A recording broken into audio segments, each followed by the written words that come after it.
কিন্তু তার সাথে কত গ্রামের মটন থাকছে? 150 গ্রামের মটন। এই দেখো 150 গ্রামের মটন দিচ্ছে, তার সাথে কি চিকেন চাপ ফ্রি? চিকেন চাপ 150 গ্রামের ফ্রি আছে। এই দেখো একটা গোটা হাফ আলু চলে গেল, আর রাইস ভর্তি ভর্তি থাকবে, তাই তো? হাফ বললে হাফ, ফুল বললে ফুল আলু। বসে গেলে কি আনলিমিটেড? বসে খেলে আনলিমিটেড। বসে গেলে আনলিমিটেড। এই দেখো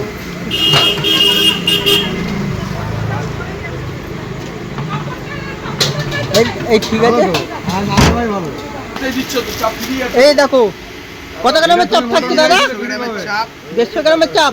মটন বিরিয়ানির সাথে চিকেন চাপ ফ্রি। চিকেন চাপ ফ্রি। মটন বিরিয়ানি কত? মটন বিরিয়ানি 200 টাকা। তাই? অফারটা কদিন চলবে? অফারটা 6 দিন চলবে, 15ই আগস্ট পর্যন্ত। তাই বলবো দর্শক বন্ধু, কি ভিডিওটা যারা দেখবে তোমার দর্শক বন্ধু অবশ্যই কিন্তু ভিডিওটা শেয়ার করবে, তাই তো? হ্যাঁ অবশ্যই কিন্তু শেয়ার করো যাতে সবার কাছে যায় ভিডিওটা, তাই গিয়ে পৌঁছাতে পারে। ও তাহলে পরে তারা 15ই আগস্ট যাতে বিরিয়ানি খেতে পারে আমাদের। ও নিচে কিন্তু ফোন নম্বর দেওয়া থাকবে।